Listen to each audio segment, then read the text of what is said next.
sangat luar biasa, yaitu Ibu Hajah Nur Hayati MPD, Kepala SMP Negeri 2 Cirebon. Izinkan kami CGP hendak berreview perihal kebijakan Dilematika dan Hubungan Moral. Perkenalkan Bu, dari saya sendiri Eti, kemudian ini CGP dari SMP Kopi, ini Ibu Nur Hayati dari SMP 1, Ibu Musiko, Ibu Eneng, Ibu Ini dan Bontot, Ibu Lima. Banyak ya? Banyak sekali. Mohon izin nih, keroyokan. Saya yakin Ibu di sekolah ini yang luar biasa ada selalu masalah itu ya, karena tantangan saya yakin untuk menjadikan siswa menjadi lebih baik, walaupun menguji kan Ibu ya, dengan berbagai tantangan masalah. Nah, yang ingin kami tahu, yang pertama Ibu, bagaimana Ibu mengidentifikasi jika ada masalah di sekolah? Saya yakin ada ya Bu ya, atau tidak ada masalah? Baik-baik saja. Dalam hidup itu pasti banyak sekali masalah ya, bukan hanya di internal pribadi, di rumah tangga, di sekolah, itu pasti ada. Yang berkaitan dengan etika moral, karena Ibu menjumpai bagaimana mengidentifikasinya. Etika moral ya, etika itu kan sikap ya, attitude ya. Moral itu apa? Maksudnya sama sih ya. Sambil mirip ya, beda tipis.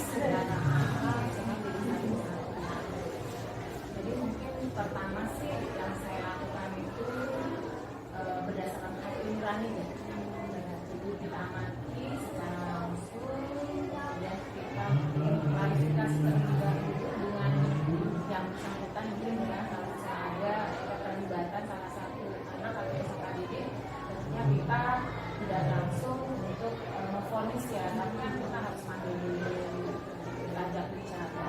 Setelah itu kita pun koordinasi dengan yang lain, misalkan dari kitanya, dari wali kelasnya, kemudian dari wakaseknya. Wakaseknya itu kan banyak tuh, ada kesiswaan, ada gurunya. Jadi cara mengidentifikasi pertama, setelah kita panggil, kita ajak bicara ngobrol, kan disitu pasti akan kelihatan. Selanjutnya teman-teman, Nah itu tadi kan seperti yang sudah tadi mulai kan ya, pasti ada aja masalah yang kita hadapi. Nah ketika pilihannya itu antara benar dengan benar, artinya kita memilih A itu benar, memilih B itu benar. Kira-kira apa itu caranya biar udah deh keputusannya A saja atau yang B saja, memilih satu ya.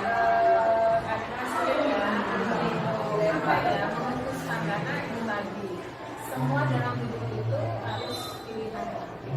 Kita sebagai guru itu juga kalau kita artinya memilih guru, kemudian mungkin di satu sisi kita sebagai wanita, sebagai ibu rumah tangga, sebagai istri, gitu kan, kemudian juga sebagai orang tua, pasti kan banyak sekali problem di rumah.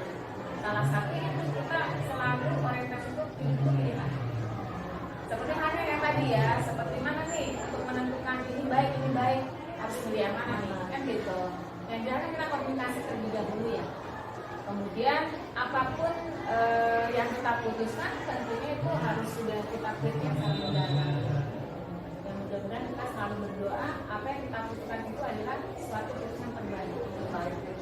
Karena kalau kita sebagai manusia untuk menentukan keadilan itu tidak akan sama.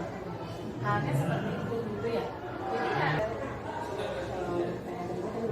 ya diberikan dulu, terus dikasih mendalam, dan kemudian Ibu, menurut Ibu nih, hal apa saja yang selama ini Ibu anggap efektif dalam pengambilan keputusan yang terjadi pada kasus-kasus dilematika yang ada di sekolah? apa ya, mungkin barangkali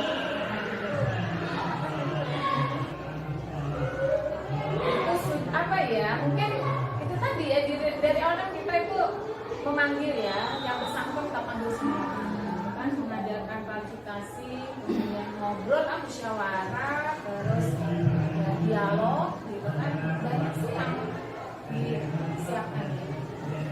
Yang lebih efektif lagi ya mungkin dengan komunikasi melibatkan banyak yang terlibat, yang saya tadi kita wali kelas, guru kelas, kesiswaan gitu. Tapi tetap koordinasi dengan semuanya, karena kan yang tahu di lapangan itu pastinya kan guru-guru ya. Kalau saya pribadi barangkali sifatnya kan laporan itu kita jangan langsung semuanya ditelan ya, artinya kan diterima, kan harus dulu menjadi klarifikasi, cek ya, cek betul-betul ya, itu harus hati-hati gitu ya. Itu mungkin Tidak ada pengetahuan. benar. Iya, baik, terima kasih Ibu. Tadi kan hal-hal yang dianggap efektif ya untuk memenuhi standar. Sekarang Ibu langkah atau prosedur seperti apa dalam menangani atau menyelesaikan masalah yang terjadi ini? Langkah atau Kayaknya prosedur? sih sama ya, hampir sama dia berkaitan. Ya banyak ya, bukan hanya dari pihak internal, di eksternal pun kita harus selalu menggandeng ya. Contoh misalnya kan kalau memang itu kasusnya cukup besar dan juga kompleks, artinya sangat krusial, itu kan pastinya kita harus berkomunikasi langsung dengan atasan kita ya. Contohnya kan kepala dinas, gitu kan. Kepala dinas misalnya tidak ada waktu, kan kita koordinasi dengan bawahnya, SMB, SKB gitu, atau mungkin dengan pengawas. Yang biasa kita lakukan ya, kalau memang itu sifatnya sangat krusial ya. Iya. Jadi tidak hanya di dalam internal, tapi di luar juga kita harus selalu komunikasi dengan orang tua, kan? Dengan mungkin yang terkait ini juga kan komite juga. Oke, baik. Dilanjut. Baik, tadi sudah banyak membahas semuanya. Mungkin dari selama ini selaku pimpinan di sekolah ini ada apa menjadi tantangan dalam mengambil keputusan apa yang selama ini sampai dari Tantangan dalam hidup itu bukan hanya sekolah loh, pasti kan nih ada nih CGP tantangan banyak juga ya.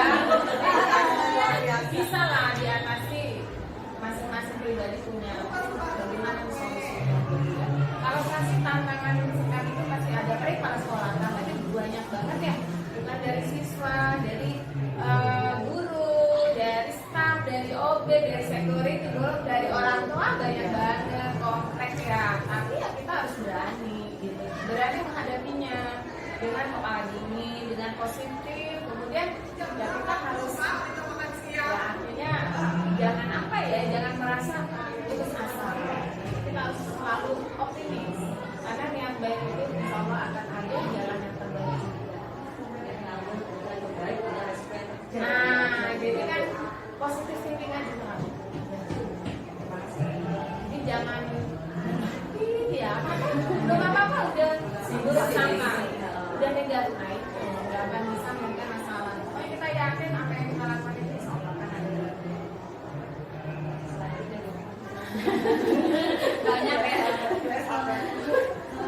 Ini kalau dalam penyelesaian masalah biasanya juga ada jadwal sendiri atau mungkin secara langsung diselesaikan. Kalau saya sih sifatnya spontan ya. Di saat saya temukan masalah, di saat itulah saya harus mengambil keputusan. Kemudian di saat saya menemukan hal yang dianggap tidak pas, tidak cocok, langsung di situ saya selesaikan.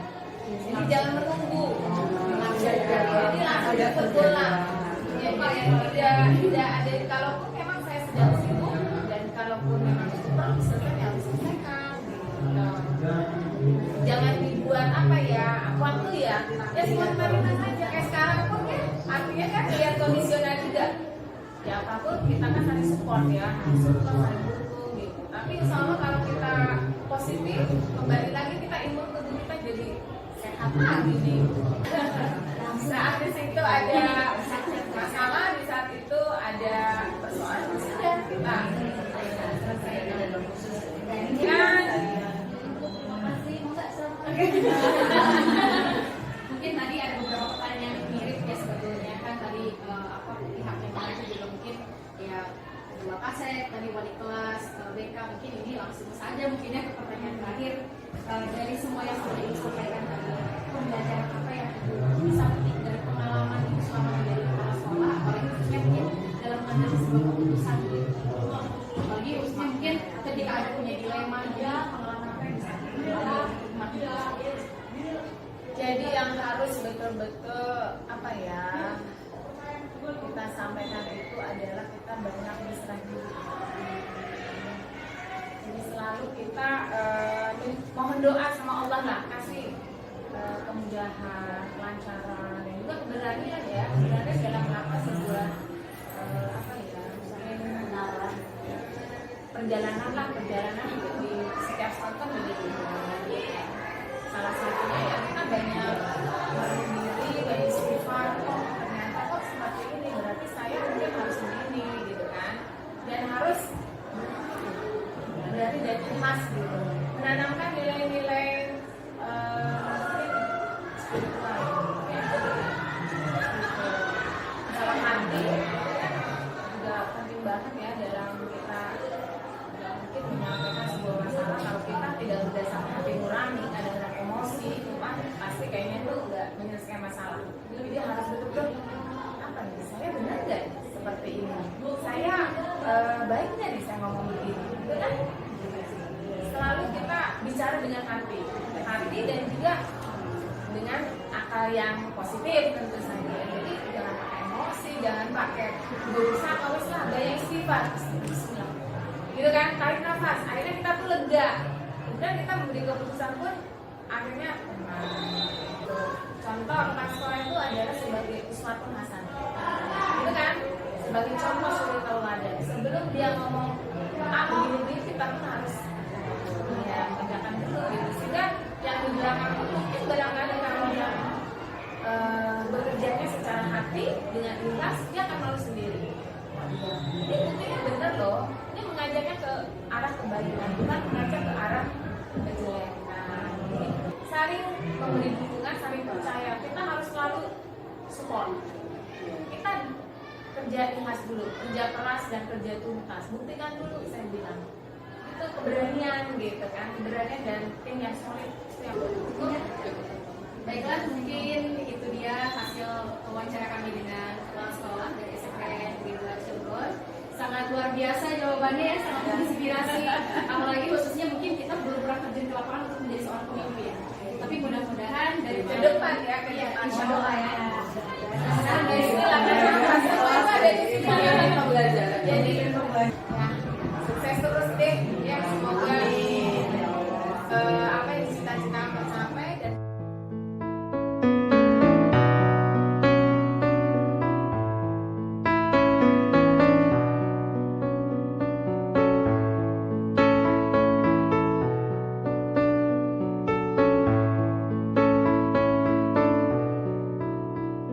Assalamualaikum Pak Sofrudin, bagaimana kabarnya? Waalaikumsalam Bu Iko, alhamdulillah saya kabarnya baik sehat. Bagaimana dengan Bu Iko dan keluarga? Alhamdulillah Semoga- baik, sehat Pak. Amin, amin. Semoga selalu dalam lindungan Allah Subhanahu wa taala.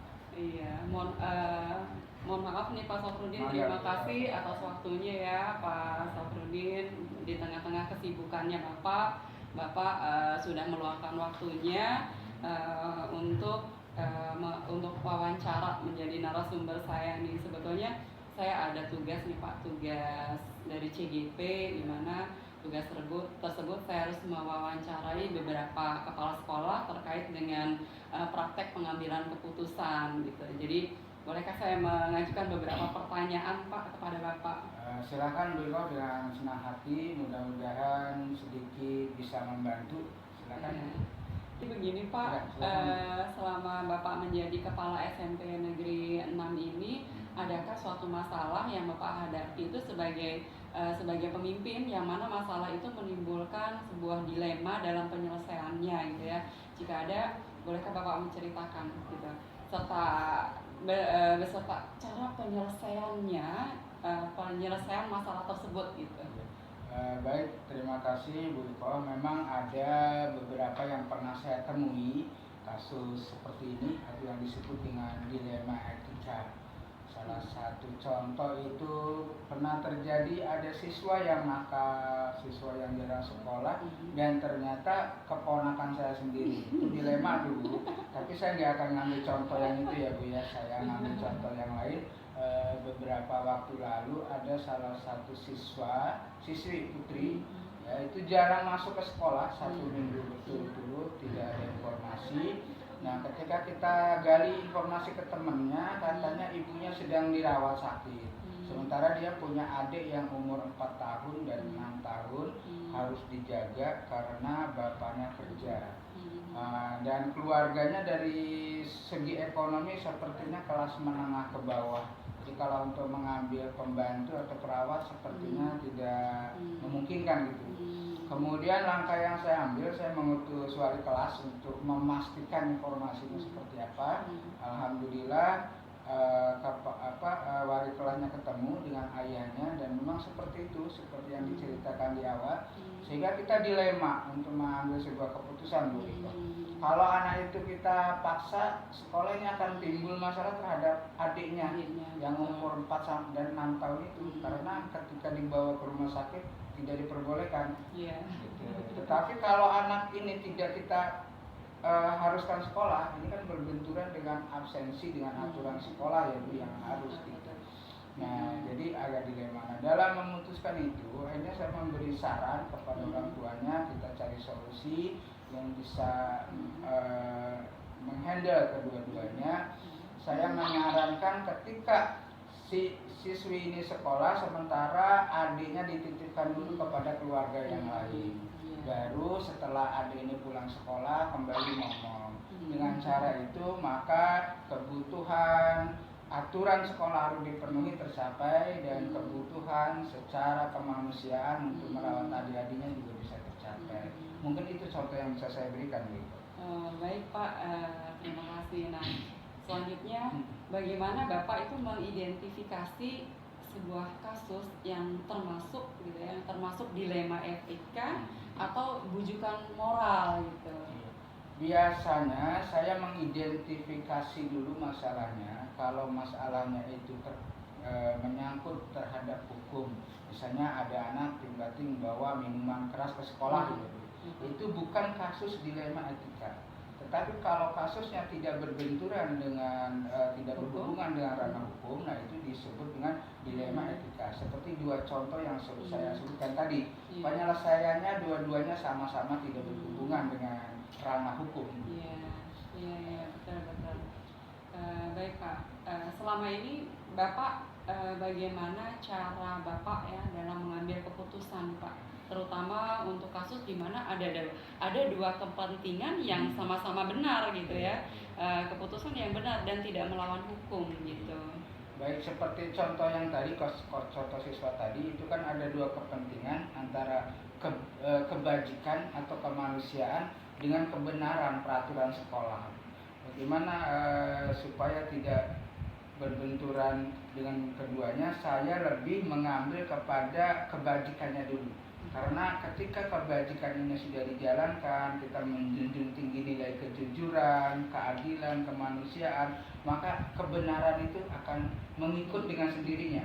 Sehingga 2 hal yang kita anggap bertentangan tadi akan bisa kita ambil dua-duanya. Kemudian Pak, mungkin ada langkah-langkah nih Pak atau prosedur seperti apa nih dalam menangani atau menyelesaikan masalah yang terjadi nih Pak? Biasanya saya mengakomodir masalahnya dulu, mengamati, mencari informasi dari sumber-sumber terkait, tidak hanya satu arah, tapi harus lengkap informasinya. Setelah itu saya memanggil Wakasek atau guru BK yang berkepentingan untuk berdiskusi. Kemudian yang paling bijak adalah saya mengandaikan diri saya berada di posisi anak itu, apa yang saya harapkan, apa yang saya inginkan. Nah, dengan cara seperti itu insya Allah kita bisa mengambil sebuah keputusan yang bijaksana. Keren banget Pak. Amin. Selanjutnya Pak, hal apa yang Bapak anggap efektif nih dalam pengambilan keputusan terkait masalah yang terjadi? Saya rasa dalam sebuah pengambilan keputusan, hal yang efektif itu adalah kita berkomunikasi. Mulai tadi itu tahap mengkonfirmasi masalah itu kan komunikasi ya. Dengan para wakasnya kita komunikasi. Kalau kita kesulitan kita bisa berkonsultasi dengan pengawas pembina atau mungkin dengan pimpinan di dinas, itu komunikasi juga. Saya rasa dengan komunikasi yang baik maka akan efektif untuk mencapai sebuah keputusan. Iya, baik Pak. Lalu tantangan nih Pak, tantangan Bapak selama ini dalam mengambil sebuah keputusan itu apa? Iya. Kadang-kadang itu kita tidak mendapatkan informasi yang terbuka dari orang tua.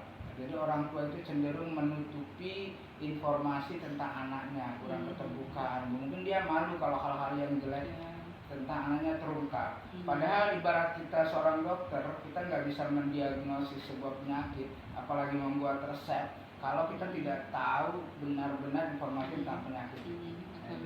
Jadi kendalanya adalah kurang keterbukaan dari pihak orang tua. Iya, iya betul sekali ya Pak ya. Selanjutnya, apakah Bapak memiliki jadwal tertentu nih Pak dalam menyelesaikan sebuah kasus dilema etika ataukah langsung diselesaikan di tempat saat itu atau bagaimana bentuk atau prosedur dalam menyelesaikan kasus tersebut gitu? Untuk penyelesaian dilema etika oleh kepala sekolah itu tidak masuk ke jadwal khusus Bu ya. Artinya pada saat peristiwa itu terjadi langsung kita tangani, dan biasanya dilema etika ini juga tidak terjadi setiap bulan, tapi bisa saja kadang 2 bulan bisa, 1 bulan bisa 2 kasus, kadang 3 bulan nggak ada kasus, makanya sulit untuk membuat suatu jadwal yang terstruktur. Jadi kita mengalir apa adanya, ada masalah langsung kita selesaikan. Gitu ya Pak ya. Oke baik, mungkin adakah Pak seseorang atau hal-hal yang dapat mempermudah Bapak dalam mengambil keputusan dalam kasus dilema etika ini? Ya, tadi itu ketika kita ketemu kesulitan, kita berkonsultasi terhadap orang-orang yang kompeten, terutama adalah pembina pengawas, kemudian orang atasan kita di dinas, atau partner kerja kita seperti komite, atau kalau masalahnya terkait dengan keagamaan kita libatkan ustadz di sekitar sekolah. Jadi tergantung bentuk kebutuhan kasusnya seperti apa. Oke baik. Pertanyaan terakhir ya Pak. Baik, silakan kalau boleh nambah lagi. Dari semua yang sudah Bapak sampaikan tadi ya, pembelajaran apa nih yang dapat Bapak petik dari pengalaman Bapak mengambil keputusan? Baik. Hal yang saya dapat simpulkan dari pengalaman-pengalaman dalam menangani kasus adalah bahwa komunikasi, bekerja sama itu perlu sekali. Ternyata sehebat apapun kita, sepintar apapun kita, bahwa kita nggak bisa bekerja sendiri. Kita membutuhkan orang lain dalam menyelesaikan sebuah masalah. Makanya saya kira komunikasi adalah kunci efektif dalam menyelesaikan masalah. Baik Pak Safrudin, terima Ya, kasih sama-sama, atas waktunya ya dan kesediaannya menjadi narasumber dalam wawancara saya hari ini. Ya, jadi sekali lagi saya ucapkan terima kasih dan mohon izin pamit nih Ya. Pak. Terima kasih atas waktunya sekali lagi. Sama-sama Piko, terima kasih kunjungannya, kedatangannya, saya bantu doa semoga diperlancar segala. Amin, amin ya Rabbal alamin. Terima kasih Pak, saya izin pamit ya. Assalamualaikum. Waalaikumsalam warahmatullahi wabarakatuh.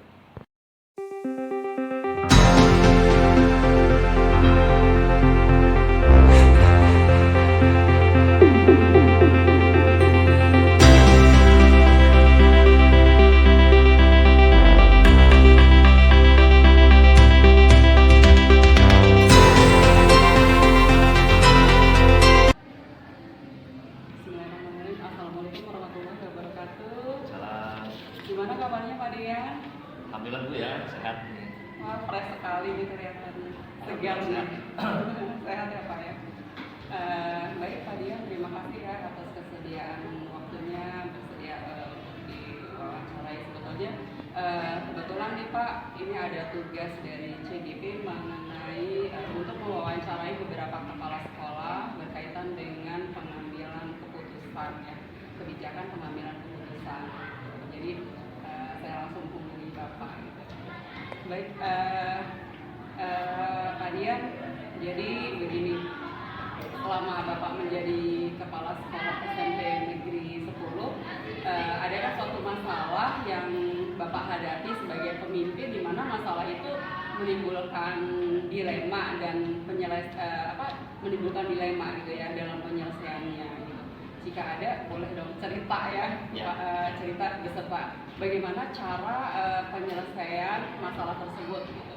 Baik, ini cerita berarti ya, dari pengalaman ya. Pengalaman. Dan terima kasih dan mohon maaf setelah bisa melakukan wawancara ini. Jadi begini, dilema etis itu pasti ada bentrokan kepentingan ya. Contohnya ini mau yang dilema pekerjaan sama-sama tugas atau dilema dengan hati. Saya utarakan nanti. Contoh terkait kinerja ya, kinerja guru. Ketika ada guru yang contohnya misalkan sakit, kemudian dia tidak bisa ke sekolah, maka saya sebagai kepala sekolah kan harusnya guru tersebut ingin saya secara etika dia ke sekolah, tapi secara moral kan dia punya tanggung jawab terus yang sakitnya. Itu benar. Yang kedua, tugas nih, ketika saya sebagai kepala sekolah ada rapat misalkan atau kegiatan di sebuah MKKS tuh atau Cilegon, atau ada kegiatan dari kementerian nih, dari pusat, dilema kan, waktunya sama misalkan, harus jam sekian misalkan, mana yang dipilih nih. Nah itu kenapa saya katakan berdasarkan pengalaman, kalau baru sekali dua kali mungkin sangat menguras pikiran, terutama hati ya. Tapi kalau masalah yang dilema, biasanya resepnya begini. Saya abaikan dulu hati kecil. Hati kecil, artinya secara moral dulu. Korbankan moral kita, bukan mengorbankan moral orang lain ya, moral kita. Contoh misalnya, sakit, sembuh, sibuk, orang tua, saudara, siapa sih yang mau sakit, siapa sih yang mau sibuk? Tentunya kita harus legowo, ya. Legowo silahkan mengizinkan, bukan mengizinkan sakit ya, tapi mengizinkan untuk tidak ke sekolah. Tetapi secara etika harus ditempuh. Kalau sakit bagaimana? Kasih kabar sekolah, memberikan tugas, atau bahkan memberikan instruksi mengimbau. Pak, gimana kalau tidak ada guru sama sekali? Kan ada guru piket. Sempat nggak memberikan tugas? Jangan di kelas kosong. Kenapa prinsipnya? Nah ini Bu, selama belajar itu masih di pikirannya secara guru, maka pikiran itulah yang selalu dikatakan bahwa yang guru sakit, yang udah ini salah. Yang pertama. Yang kedua, kayak nggak ada cara lain saja. Yang ketiga, itu masih kepada guru. Coba bayangkan kalau kepala sekolahnya sakit, kalau saya sakit, kalau saya punya keperluan, masa saya harus bagaimana? Kan kebijakannya bisa digantikan orang lain. Misalkan cukup sekolah ini dengan apa kurikulum dan sesuatu itu waktu masalah. Nah, itu yang pertama masalah. Justru dengan secara etika memberitahukan kepada kami itu memang itu prosedur, memberikan izin, memberikan surat tertulis. Tapi jangan sekali kalau misalkan sakitnya lama maka itu cuti. Nah, justru dengan diberitahukannya itu kita itu saya pribadi ingin memberikan doa yang terbaik kepada guru-guru saya bahwa semoga lekas sembuh, kan? Supaya ada laporan ketika ada pengawasan atau monitoring kemana guru ini, nah itu bisa tahu. Itu yang pertama. Yang kedua, kalau tugas nih jangan di rapat, ada yang didulukan. Sebetulnya Bu, untuk melihat menyelesaikan itu, pengalaman saya sendiri ya, nggak usah bingung-bingung, lihat dulu sumbernya nih, kemudian lihat kepentingannya, lihat waktunya, manfaatnya. Sumbernya misalkan begini, rapat ini sumbernya dari mana nih, dari pihak mana? Apakah hanya level kota atau level nasional? Kepentingannya terbatas apa luas? Waktunya mana yang duluan nih? Si A atau si B? Kebetulan suratnya duluan yang dari pusat, terpaksa harus saya sisihkan. Manfaatnya mana yang lebih besar nih? Apakah kalau MKKS kan hanya level sekolah, kalau misalkan ada dari pusat level nasional. Artinya kalau level nasional masih tidak bisa digantikan level MKKS digantikan, itu kan secara pembagian tugas. Nah, sumber, kepentingan, waktu dan manfaat itulah jadikan kunci ketika ada di masyarakat. Iya, solutif sekali nih Pak. Nah, sekarang Pak, menurut Bapak selama ini ya, bagaimana Bapak dapat mengidentifikasi ya kasus-kasus yang merupakan dilema etika dan rujukan moral? Bagaimana Bapak mengidentifikasinya? Saya lebih senang kalau itu misalkan masalah dilema etika daripada dilema moral. Karena kalau etika itu kan perilaku yang ditampilkan ya. Benar, kan berdasarkan Nah kalau dilema moral itu benar salah. Iya. Benar salah. Jelas itu Pak ya. Dan belum tentu orang yang beretika itu bermoral. Tapi kalau yang bermoral pasti beretika. Yang lebih itu ya, justru yang lebih pelik itu ketika ada dilema moral. Nah, cara mengidentifikasi tadi itu lihat sumbernya, lihat kepentingannya, lihat waktunya, manfaatnya. Dan kalau sama-sama itu dilema moral, maka mana yang diambil? Nah, satu kuncinya itu kita kembalikan kepada aturan yang berlaku saat ini. Dan biasanya orang yang lebih menitik beratkan kepada aturan ketika membuat keputusan itu dikatakan orangnya tegas, bukan keras ya, tegas. Tapi biasanya kalau orang yang melihatnya berdasarkan hati nurani itu orangnya fleksibel, kadang-kadang suka melihat gitu, konsisten tapi walaupun semuanya bagus, tapi itu kan mungkin sendiri. Pengalaman saya sendiri kalau melihat sama-sama dilema, kira-kira yang saya dengar itu biasa. Jadi untuk selanjutnya, jadi selama ini gitu ya, Bapak menjalankan pengambilan keputusan di sekolah itu terutama untuk kasus-kasus di mana ada dua komponen yang sama-sama benar atau sama-sama mengandung nilai kebajikan itu, jadi berdasarkan pada prinsip yang tadi. Ya, caranya ya, cara membuatnya itu dari lihat sumbernya dan sampai manfaat. Itu dulu. Kalau misalkan sama, pasti sama, maka lihat aturan yang dipakai. Kira-kira Jadi, ada nggak Pak langkah-langkah atau prosedur seperti apa yang biasa Bapak lakukan selama ini? Baik. Kalau langkah-langkahnya sih itu yang pernah saya lakukan itu cari tahu kasusnya dulu, identifikasi dulu masalahnya apa. Kemudian alasannya bagaimana. Sebelum saya menemukan yang sering dilakukan saya, sebelum saya menemukan solusi, saya tanya dulu, menurut ibu mana dulu, atau menurut bapak yang harus dilakukan itu seperti apa. Itu ingin melihat kesiapan dia sebetulnya. Nah kalau misalkan dia tetap pada kepentingannya, maka dengan sangat terpaksa, maka saya mengumpulkan berdasarkan aturan. Aturannya begini. Jadi silakan laksanakan berdasarkan aturan. Tapi bukan berarti tidak bisa bijak ya. Apa namanya bersikukuh, tetap aja bisa ditempuh mana kita yang hal-hal yang bisa dilakukan walaupun apa namanya seolah-olah tidak sesuai aturan, artinya mensiasati lah. Oke, kalau begitu ada nggak Pak hal-hal yang selama ini Bapak anggap efektif gitu dalam pengambilan keputusan pada kasus-kasus dilema etika ini? Pernah ketika masalah anak putus sekolah nih tahun kemarin pas saya masuk gitu semester ke ya pas naikkan kelas, tapi itu bukan dilema sebetulnya. Karena memilih sekolah itu bukan kewajiban sekolah ataupun orang tua, tapi itu hak anak. Jadi sekolah salah juga kalau mempertahankan supaya tetap sekolah. Nah dilemanya di sini itu adalah, tapi bukan dikatakan sebuah dilema ketika ada sekolah yang sudah mau menerima. Dilemanya itu hanya itu kalau dikeluarkan dari sini itu anak itu putus sekolah. Tapi kalau dilanjutkan di sini keinginan anak kalau mau pindah. Nah, berarti kita harus melakukan solusi. Solusinya adalah sekolah tidak akan, bahasanya bukan mengeluarkan ya. Sekolah tidak akan mengeluarkan surat pindah sebelum ada satu surat pengunduran diri. Nah, bahasanya pengunduran diri, jadi bukan pemutasi atau pemindahan. Kedua, sekolah tidak akan mengeluarkan surat pengunduran diri menandatangani sebelum ada sekolah yang mau menunggu. Nah, kalau sudah ada seperti itu kan itu bukan dilema lagi, itu sudah hak seseorang, silakan mau sekolah di mana pun juga. Nah, paling seperti itu. Artinya itu kan prosedur tuh, secara ketentuan yang dipegang, yang dilaksanakan oleh kita. Orang yang belum memahami itu mungkin itu dulu.